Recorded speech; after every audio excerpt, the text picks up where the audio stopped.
All right. So, guys, they have been reviewing this fumble right here. They've been reviewing for the last 10 minutes, apparently, because they can't figure out who they want to have the ball. So, right now, they're obviously on the phone with Vegas to get the instructions on what to do here, because there's no other reason why the ref can't make a call here unless he received a call from another outside source trying to give him instructions on what to make as the call. So we're gonna have to wait and see what they do here. This call is gonna be big. This this literally. See, the announcers are saying it's down by contact, but the coach thinks it's their ball. So look at Ron Rivera's crossing his arms. It's almost like he knows he's gonna get bad news. So I mean, I think the I want to call him by their old name. I almost did, but looks like Washington might be getting some bad news, even though it should be their ball. And now look at this, guys. Look at this. Who saw this coming? Oh, the Panthers. Oh, the Panthers are leading the game. Oh, yeah. How about that, guys? How about that? Like, are you kidding me?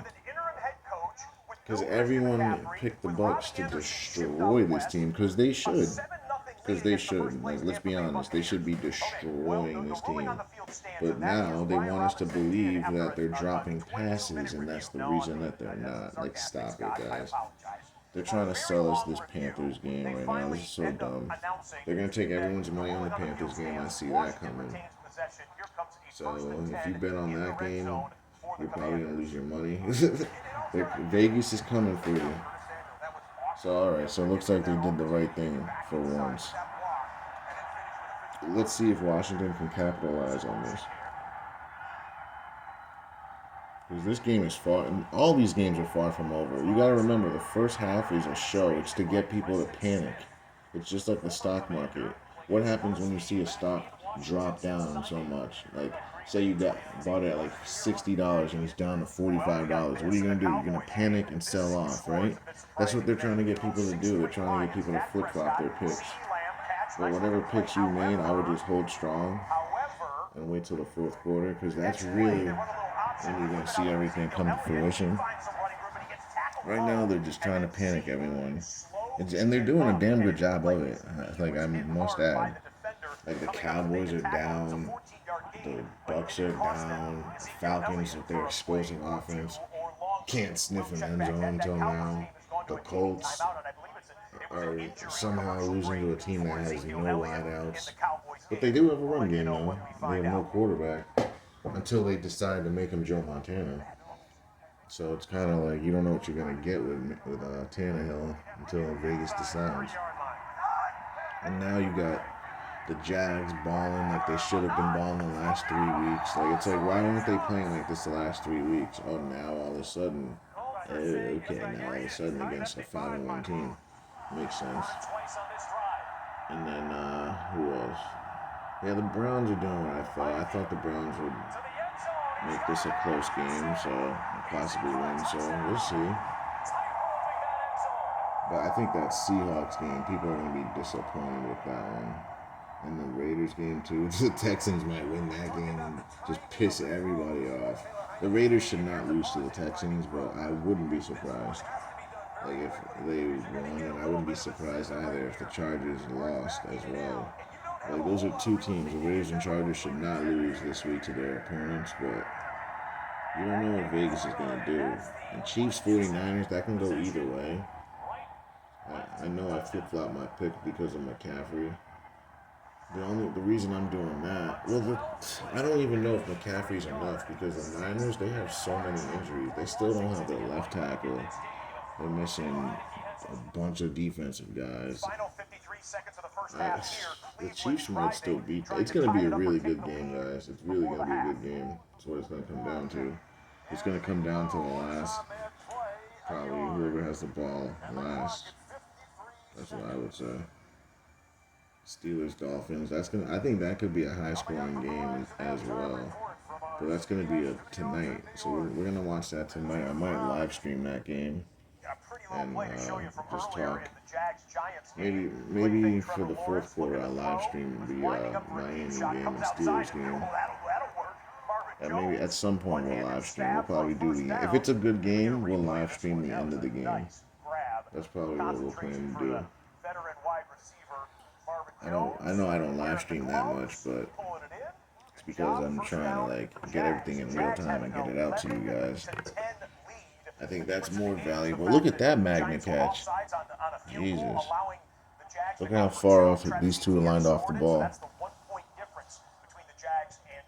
Crash. Look at him crash inside, almost gone. And he still got in there. And he threw the ball to the ground. How about that? There is no way that you should get caught. I want to see that left tackle's form. Because the right tackle, his D-end crashed all the way to the center. So I thought they were going to... Oh, they moved away right when they were going to show us. That's messed up. This is remarkable what we've seen in the first half. The Buccaneers offense has had 5 possessions. They went punt, end of half. But what he's failing to mention is the first 2 possessions, they had 2 wide open receivers for touchdowns, which they decided to drop. So he's gonna fail to put that out there. He's just gonna make it seem like the Panthers are that much better, and that the Bucs can't figure it out. Well, really, the Bucs can't figure it out because they're just doing stuff to just make these games close. And then it's gonna be a second half win probably. Bro, if they make the Bucs lose to the Panthers, that's gonna be an all-time low for them. Like, if they make Brady lose to the Panthers, it's going to be an all-time low. They're going to start questioning, should he retire? You're going to hear all those questions about, is he washed up? Like, everything, bro. They're probably going to make Dak lose today so they can be like, should Cooper Rush be the starting quarterback? It's going to be a bunch of controversy.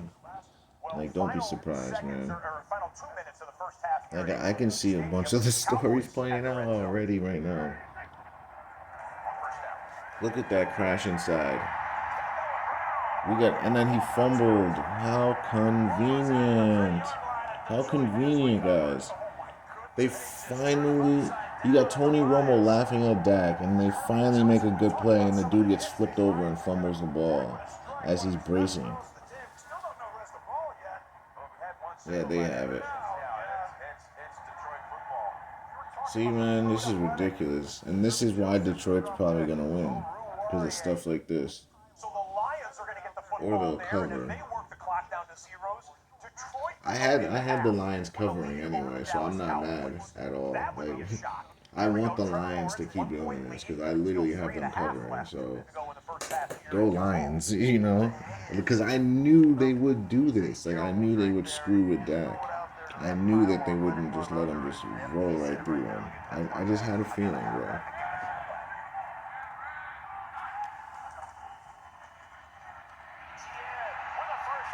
Oh my God, Etienne fumbled it. Of course he fumbled it, guys. Of course he fumbles it, guys. He's literally about to walk in the end zone and fumbles the football.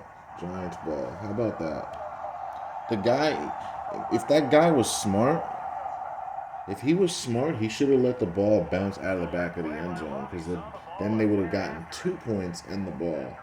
So he didn't actually play that smart, guys. Right, look at this fumble. This fumble right here. Okay, he fumbles it, and then he knees the ball up. Did you guys see that? He needed to make it go further up. And then this guy right, it wasn't going to make it out of the back. It would have never made it out of the back. I wonder, I forget if the rules, if you can slap it. Like, what if he slapped it if it was already in the end zone? Since the Giants didn't fumble it, since they weren't the fumbling team, I think he could slap it and they would get the 2 points and the ball. So he kind of misplayed that. Because recovering it and walking out of the side of the end zone in the end zone only gives you a touchback. So why not get 2 points and the ball? He misplayed that. Because if you fumble into the end zone, it's the team's possession that fumbled it, so you can slap it. Because it's out of play. So that would have been a smarter move there. Look at that left tackle, guys. Look at him not kicking back and just letting the guy get in on his quarterback. Look at him. See him again? Just lets him go in and pushes him to help him get to the quarterback.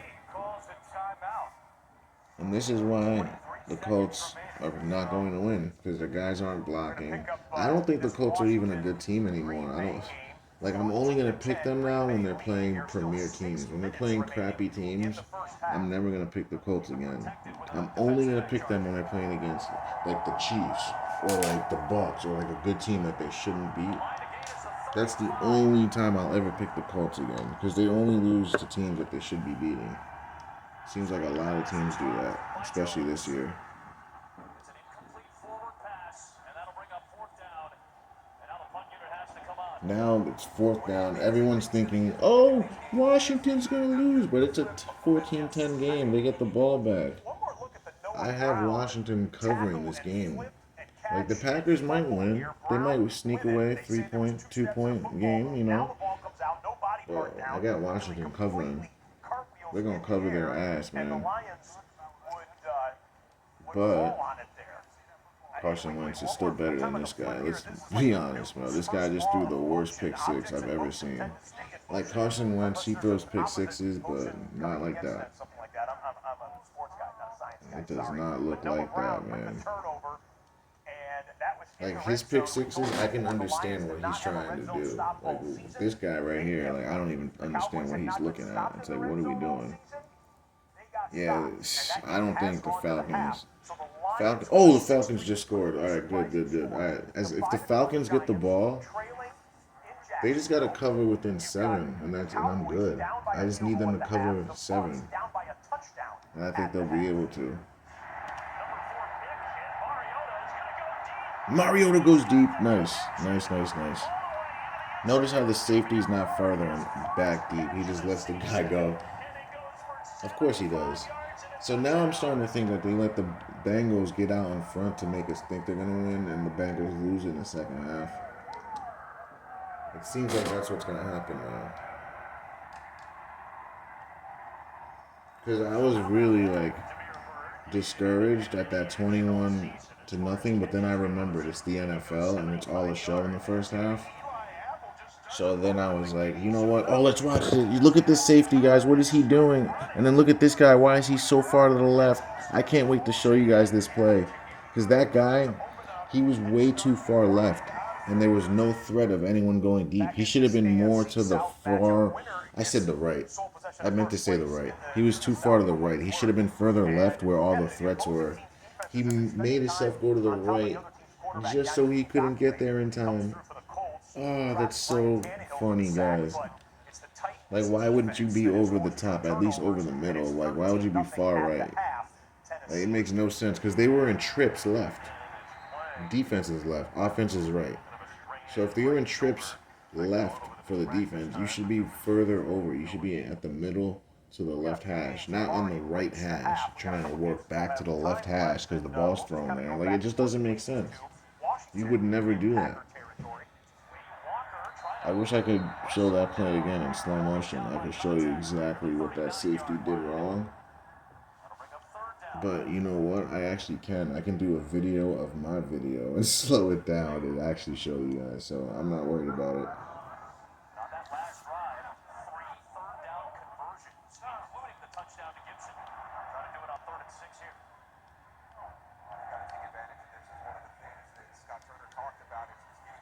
Third and 6. It would be something here if Washington were able to score somehow. If Washington scores a touchdown here, that's going to be big. Honestly, if Washington wins this game, I would start panicking as a Packers. Oh, he might fumble. I knew it, guys. I knew it. Didn't I say he's going to fumble because he didn't see that guy coming? I literally said it. I knew he was going to fumble. He didn't see that guy or feel that guy coming. He left the ball out. I want to see how he was holding this football. Let's see how this man was holding this football or not holding it. Show it to it. And right now the defense is bailing them out. So this guy has given them 14 points. Single-handedly, guys. Single-handedly, the quarterback has given them 14 points. If this holds up. Let's see if this holds up. I knew he was going to fumble that the way he was running. I need to see that view from the side. All right, here we go. Oh, so they get bailed out. Oh, they get bailed out by a defensive hold. How about that? How about that? The quarterback makes the mistake of his life, and they give the ball right back. And this is how the NFL is rigged. Guys like that. Now, I would be livid too, coach. But I would be more livid at that guy. Who paid him off? Who paid off number 24? Who paid number 24 off to hold that guy in a 3rd and 6? Look at, like, why would you? Oh my God. Yeah, it's definitely a call you can make right there. It's just a horrible play by that guy. Why would you hold him? You're right next to him. There's no reason for you to hold him. It's a stupid, boneheaded play. You're a bonehead for that. You just cost your team. You probably got paid off for it. Is this the guy right here that returned the ball? You not only did you hurt your team doing that, now you got another player injured because he returned the football because he thought it was a touchdown, and now he's got cramps. He's going to be out for this play. Let me guess, touchdown Washington. This is all predictable. This is all predictable, man. I've seen this so many times, man. Might have seen this in '96. I think I saw this in '96 with Brett Favre.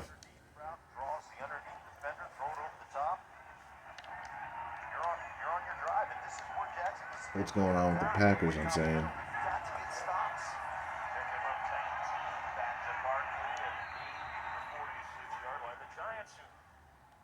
This Giants game, though, you see how they made it 8-7 to start the game, guys. You guys really need to be weary about what they do. There was no reason for them to go 8-7. They could have kicked the field goal, but they went for 2. Because look at the point line. It says Jags by 3. So why would they want to go up 1? Are they gonna only win by 1, or are they gonna lose by 2? You see what I mean? You guys gotta understand how these points work. They're gonna do shit to piss you guys off and to take your money. So they could have gone 7-7. They didn't need that extra point, but they're doing it for the end of the game to put pressure on the other team and to screw with the points. That's all it is. Like first quarter, you're going for 2 for what purpose? It doesn't make sense logically. Like, what if you didn't get that? Then you'd be down. It just doesn't make any sense at all. All it does is save you from going to overtime, but it puts you vulnerable. It makes you vulnerable to losing the game. Because now you're in a position where the other team is trying to beat you instead of leaving it as a tie. So like you play that completely differently now. It's a dumb move in my opinion. But what do I know? I'm just a guy. It's not like I've been doing this for like 30 years or anything. Chase has had a monster game, had monster back-to-back games, 2 touchdowns last week for Chase, then 2 touchdowns today in the first half for Chase. Now, Atlanta, this is just a replay of what happened seconds ago. Atlanta's going to get 3 seconds with a chance. Look at this, guys. Yeah, they're going to go for a last-second field goal. Guys, look at this. 3 seconds left, and what do we have here? We have them getting a field goal. So they score 10 points in 30 seconds if they get this, and Koo is going to get it. He missed. Oh, he got it. So Falcons, they just have to cover 7. I think they're going to cover, guys. It looks like the Falcons have a pulse. It looks like the Bengals, I mean, they came out swinging. I'm not going to say they didn't, but I think it might be a front to make everyone think, oh, the Bengals are back. I don't think the Bengals are going to make the playoffs this year, guys. Because I think the Ravens are taking their spot. And then the Bengals, they get their quarterback back, maybe, if he doesn't get a 27th charge.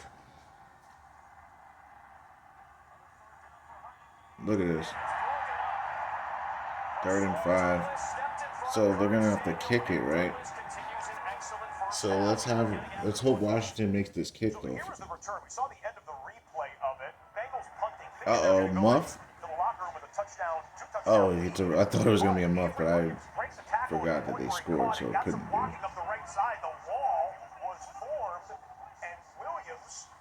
Exploits it for a 57-yard return. Excellent details by the special teams for the Atlanta Falcons. They run out the field. Excellent by them or terrible by the Bengals? Like, you can't just be all over them. I mean, yeah, this is where the safe. You see that guy trailing? He was in the wrong spot. He should have been over the top helping that guy the entire time. That play, I can't wait to show that one to you guys. That one's a bad one. I'm going to show that from the above view because obviously we have it because they showed it. So we might have to break down that game depending on how it ends because it's so high scoring. The high scoring games are the more fun games to break down because more is going on. Like, I don't really like breaking down the 10-7 games because nothing's going on. It's a bunch of highlights of like 10-yard runs, or like 10-yard, 15-yard passes. Like, I want to see some touchdowns. I want to see why touchdowns are happening and who's giving them up. And I think that's why the NFL has been making the games low scoring because they realize that when touchdowns happen, it's very obvious that they're being let happen.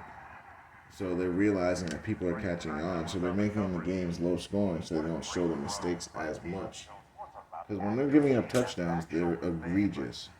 It's bad. It's like things that like shouldn't be happening. So they figure, oh, let's make this year more low scoring so people don't see our terrible product. Like, wait, what? I don't get the logic in that. I mean, I do get it though, for them, because it saves them money and less people catching on. But I don't know, man. For the people that understand what's going on, people are gonna catch on to what they're doing. Yeah, imagine that. Imagine being shut out by Carolina. Yeah, that's what I said too. It's gonna literally, they're gonna talk all week about this and talk about is Brady washed up if he does not beat this team, guys. I promise you. They're gonna talk about this all week. He's not gonna live to see another day. They're gonna be trying to push him out the door. That guy literally pushed that guy in the back. But they're not gonna call that, obviously. They're not gonna call that, man.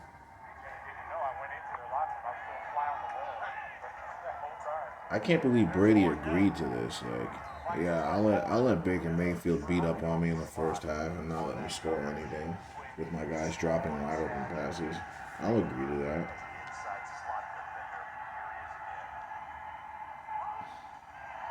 Takes some guts to do that. That's why I don't think I'd ever be able to be in the NFL. I have way too much pride to just let someone just roll over me or let something happen just for some money. I wouldn't be able to do it, bro.